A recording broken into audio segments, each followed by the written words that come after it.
അപ്പൊ അതേപോലെ തന്നെ കാരണം സിനിമ ഇന്നലെ ഇറങ്ങി നല്ല റെസ്പോൺസുകൾ വന്നുകൊണ്ടിരിക്കുന്നു. പക്ഷെ ഒരു സൈഡിൽ നിന്ന് ഒരു നെഗറ്റീവ് റിവ്യൂസും ഇപ്പൊ അശ്വത് കോക്കിന്റെ റിവ്യൂ ഇന്നലെ ഇറങ്ങിയായിരുന്നു. അപ്പം താങ്കൾക്കെതിരെയും ഇപ്പൊ എനിക്ക് തോന്നുന്നു കുറച്ചുകൂടെ പേഴ്സണൽ റിവെഞ്ച് പോലെ എനിക്ക് തോന്നി. കാരണം കടകൾ ഇറങ്ങിയ സമയത്തും താങ്കളെ വിമർശിച്ചുകൊണ്ട് താങ്കളുടെ പടങ്ങൾ മാത്രം ടാർഗറ്റ് ചെയ്ത് താങ്കളെ വിമർശിച്ചുകൊണ്ടൊരു റിവ്യൂ പറഞ്ഞിട്ടുണ്ടായിരുന്നു. പക്ഷെ അങ്ങനെ തോന്നിയോ? ഞാൻ റിവ്യൂ കണ്ടിരുന്നു. പക്ഷെ ഇത് പുള്ളി റിവ്യൂ ചെയ്യുന്നുണ്ടെങ്കിൽ പുള്ളിക്ക് അതിൻ്റെതായിട്ടുള്ള സ്വാതന്ത്ര്യം ഉണ്ട് ഇവിടെ എന്നുള്ളതാണ് എനിക്ക് മനസ്സിലാവുന്നത്. അങ്ങനെ ചെയ്യാം, ആക്ച്വലി ചെയ്യാം. അത് മാത്രമല്ല, പുള്ളി നെഗറ്റീവ് മാത്രമല്ല, പുള്ളി എന്നെ പറ്റി പോസിറ്റീവും പറഞ്ഞിട്ടുണ്ട്. ബാക്കിയുള്ള പടങ്ങളിൽ ഇപ്പൊ പ്രണയവിലാസവും അങ്ങനെയുള്ള പടങ്ങളിലൊക്കെ പുള്ളി പറഞ്ഞിട്ടുണ്ട്. അപ്പൊ ഞാൻ സത്യം പറഞ്ഞാൽ ഞാനിത് രണ്ടും എടുക്കാറില്ല. കാരണം ഞാനിങ്ങനെ പബ്ലിക്കിന്റെ ഒപ്പീനിയൻ കേട്ട് എന്താ പറയാ പൊങ്ങുകയോ അല്ലെങ്കിൽ അവർ ഡിഗ്രേഡ് ചെയ്തിട്ട് ഞാൻ താഴുകയോ ചെയ്യാൻ നിൽക്കാറില്ല. കാരണം അങ്ങനെ ചെയ്തിട്ടുണ്ടെങ്കിൽ നമുക്കിവിടെ എന്താ പറയാ യാത്ര ചെയ്ത് എത്താൻ പറ്റില്ലല്ലോ. ആളുകൾ എന്തു പറയും എന്ന് ആലോചിച്ചിട്ടുണ്ടെങ്കിൽ എനിക്ക് തോന്നുന്നില്ല. കാരണം ഇപ്പോ ഒരു റിവ്യൂ കേട്ട് നമ്മള് സിനിമയ്ക്ക് പോകാതിരിക്കുന്നതാണ് എപ്പോഴും നല്ലത്. പോകാൻ ആഗ്രഹിക്കുന്നുണ്ടല്ലോ. അങ്ങനെയാണെങ്കിൽ ഒരുപാട് കാര്യങ്ങൾ മിസ്സാവുകയും ഒരുപാട് കാര്യങ്ങൾ നമ്മുടെ ആന്റിസിപ്പേഷൻ കൂടുകയും ചെയ്യും. അപ്പോൾ ഒരിക്കലും ഒരു റിവ്യൂ കേൾക്കാതെ നിങ്ങൾ തന്നെ പോയി പടങ്ങൾ കാണുക.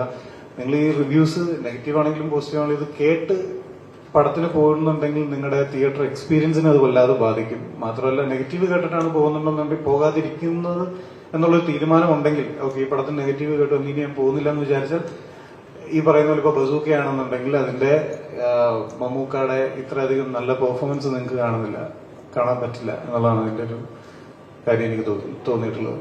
മമ്മൂക്കയുടെ കഥാപാത്രം ഭയങ്കര ബുദ്ധിമാനാണ്. ബസ്സിലിരിക്കുന്ന ഒരാളോട് വെറുതെ ഈ കഥയൊക്കെ പറയുകയാണ് എന്നുള്ള രീതിയിൽ ഒരു സംഭവം പറയുന്നത്. ശരിക്കും സിനിമ കണ്ടവർക്കറിയാം എന്തുകൊണ്ടാണ് ഹസ്യമാത്തൊരു വിറ്റ കഥാപാത്രത്തിനോട് മമ്മൂക്ക അങ്ങനെ ആ ഒരു കഥ എല്ലാവർക്കും മനസ്സിലാവും. പക്ഷെ ഈ അശ്വത് കോക്കിന്റെ റിവ്യൂല് പറയുന്നത് എന്തിനോ വേണ്ടി പറയുന്നത് എന്നുള്ളത്. അപ്പൊ എനിക്ക് തോന്നിയത് ഒന്നെങ്കിൽ പുള്ളി സിനിമ കണ്ടിട്ടില്ല, ആരോ പുള്ളിക്ക് അത് ടെക്സ്റ്റ് ചെയ്യുകയോ അല്ലെങ്കിൽ കണ്ടവരാരെങ്കിലും പറഞ്ഞു കൊടുത്തതോ ആകാനാണ് സാധ്യത. അല്ലെങ്കിൽ പുള്ളിക്ക് ആ പോഷൻ മനസ്സിലായത്. പക്ഷെ മനസ്സിലാകാൻ അങ്ങനെ വഴിയില്ല. കാരണം അത്രയും ഒരു മുതിർന്ന ഒരാൾക്ക് അത് കണക്ട് ആയില്ലെന്ന് പറയുമ്പോൾ എന്തോ ഒരു മിസ്റ്റേക്ക് തോന്നി. ഏകദേശം ആ 4.29 സെക്കൻഡ് ആ വരുന്നത് ഞാൻ പ്രത്യേകിച്ച് ശ്രദ്ധിച്ചു. പിന്നെ റിപ്പീറ്റ് അടി ഞാൻ കേട്ട കുഴപ്പമാണെന്ന് പറയുമ്പോൾ റിപ്പീറ്റ് ചെയ്തപ്പോഴും പുള്ളി അതിനകത്ത് പറയുന്നത് വെറുതെ ഒരു യാത്രക്കാരനോട് കുറെ കഥകൾ പറയുന്നു എന്നാണ്. ഫസ്റ്റ് ഓഫ് ഓൾ എന്റെ ക്യാരക്ടറിനോട് മമ്മൂക്ക ഈ കാര്യങ്ങൾ പറയുന്നതിനൊരു കാരണമുണ്ട്. എന്തുകൊണ്ടാണ് അത് പുള്ളി മൈന്യൂട്ടായിട്ട് സബ് കോൺഷ്യസ്ലി പുള്ളി എനിക്ക് കഥ പറയാൻ പറ്റില്ല.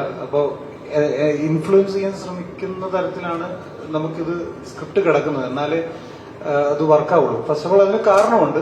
അതെനിക്ക് ഇവിടെ റിവീൽ ചെയ്യാൻ പറ്റില്ല.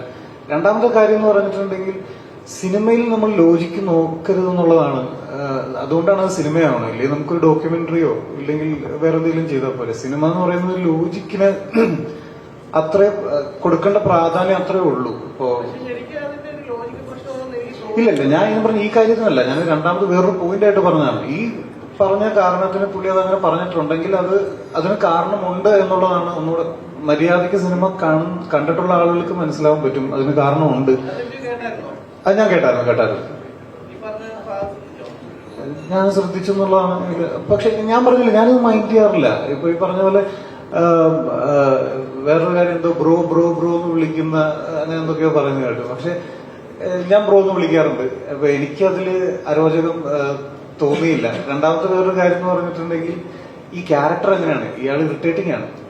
എന്റെ ക്യാരക്ടർ കുറച്ച് ഇറിറ്റേറ്റിംഗ് ആണ്. കൂടെ ഇരിക്കുന്ന ആളുകളുടെ ഇല്ലെങ്കിൽ അവരുടെ കംഫർട്ട് സോൺ മര്യാദ കൊടുക്കാത്ത ഒരാളാണ് ഈ എന്റെ ക്യാരക്ടർ ഇതിനകത്ത്. അപ്പോ അയാൾക്ക് അങ്ങനെ ചെയ്യും. അയാൾ ബ്രോ എന്ന് വിളിക്കും, ചിലപ്പോ വേറെന്തെങ്കിലും പറയും, വെറുതെ അടുത്തിരിക്കുന്നവരോട് ചൊറിയും, ഹെഡ്സെറ്റ് വെക്കാതെ ഫോണിൽ അവിടെ പാട്ട് കേൾക്കും, ഫോൺ കോൾ ചെയ്യും. അത് നമ്മുടെ കൂടെ ഉണ്ടാവില്ല. ഇപ്പൊ തിയേറ്ററിൽ വന്നിരിക്കുമ്പോൾ ഇതെല്ലാം ചെയ്യുന്ന ആൾക്കാരുണ്ടാവില്ല. അപ്പൊ അങ്ങനത്തെ ഒരു സ്വഭാവമുള്ള ഒരു വ്യക്തിയാണ്. അയാൾക്ക് ആ ഒരു സോഷ്യൽ ക്യൂ ഇല്ല ഈ സണ്ണി വർഗീസ് എന്ന് പറയുന്ന ക്യാരക്ടർ. അതങ്ങനെ ചെയ്തത്. ഇതാ പറയുന്നത്, സിനിമയ്ക്ക് ഇതിങ്ങനെ ചെയ്യുന്നത് നമ്മളിത് വെറുതെ ചെയ്യണതല്ല. ഇതിനൊക്കെ ഓരോ റീസൺസ് ഉണ്ട്. എന്നാലേ അയാളെ അങ്ങനെ രീതിയിൽ നമുക്ക് പോർട്രേറ്റ് ചെയ്താലേ ഈ സിനിമയിൽ അത് ലാൻഡ് ആവുള്ളൂ. അതുകൊണ്ടാണ് അങ്ങനെ നമ്മൾ പ്ലേസ് ചെയ്തിരിക്കുന്നത്.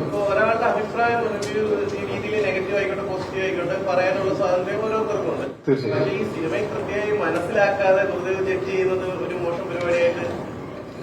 ഇത് വേറൊരു കാര്യം എന്ന് പറഞ്ഞാൽ ഇത് ഇവരുടെയും വയറ്റിപ്പഴപ്പിന്റെ പ്രശ്നമാണ്. ഇപ്പൊ ഇവരുടെയും അല്ല ചെയ്യുന്ന ആളുകളുടെ ഒക്കെ. അപ്പൊ അതിനൊരു ഫാൻ ബേസ് ഉണ്ട്, അതിന് ഇവിടെ ആൾക്കാരുണ്ട് കാണാൻ. ആക്ച്വലി ഇപ്പോ അങ്ങനെ വന്നിരുന്ന് പറയുമ്പോൾ, അങ്ങനെ ഒന്ന് രണ്ടു മൂന്ന് തగ్గടിക്കുമ്പോൾ, അങ്ങനെ ഒരു വേഷം കിട്ടി വന്നിരിക്കുമ്പോഴൊക്കെ അവിടെ ആൾക്കാരുണ്ട്. അത് വേറെ തന്നെ ഒരു എന്റർടൈൻമെന്റ് ഏരിയയായി മാറിയിട്ടുണ്ട് ഇപ്പൊ. അപ്പൊ ഇത് സിനിമയെ ബാധിക്കും എന്നുള്ളതിൽ എനിക്ക് യാതൊരു വിശ്വാസമില്ല. തീർച്ചയായിട്ടും സിനിമയെ ബാധിക്കില്ല. കാരണം ആളുകൾ മണ്ടന്മാരല്ലോ. കാരണം ഇത്രയും പേര് റിവ്യൂ കണ്ടിട്ടാണ് സിനിമയ്ക്ക് പോവുക. ഇപ്പൊ ഇപ്പൊ എനിക്ക് എന്തെങ്കിലും കാണണമെന്നുണ്ടെങ്കിൽ ഞാൻ പോയി കാണും, എന്നിട്ട് എനിക്കൊരു അഭിപ്രായം ഉണ്ടാക്കും. അതാണ് നമ്മൾ ചെയ്യേണ്ടത്. അതാണ് നമ്മുടെ ഒരു എന്താണ് പറയാ വാല്യൂ എന്ന് പറയാം, ഒരു മനുഷ്യന്റെ വാല്യൂ. ഇപ്പൊ ഒരാൾ എന്റെ അടുത്ത് വന്ന് പുറത്ത് വേറെന്തോ നടക്കും പറഞ്ഞാൽ ഞാനത് വിശ്വസിച്ച് ഇവിടെ പറയുമല്ലോ. ഞാൻ പോയി നോക്കി എനിക്ക് ധാരണ ഉണ്ടെങ്കിലല്ലേ ഞാനത് ഷെയർ ചെയ്യാവുള്ളൂ. അപ്പോ തീർച്ചയായിട്ടും പടം കണ്ട അഭിപ്രായം എടുക്കുക എന്നുള്ളതാണ് ചെയ്യേണ്ട ഒരു കാര്യം. ബാക്കി നെഗറ്റിവിറ്റി ഒന്നും ബാധിക്കില്ല.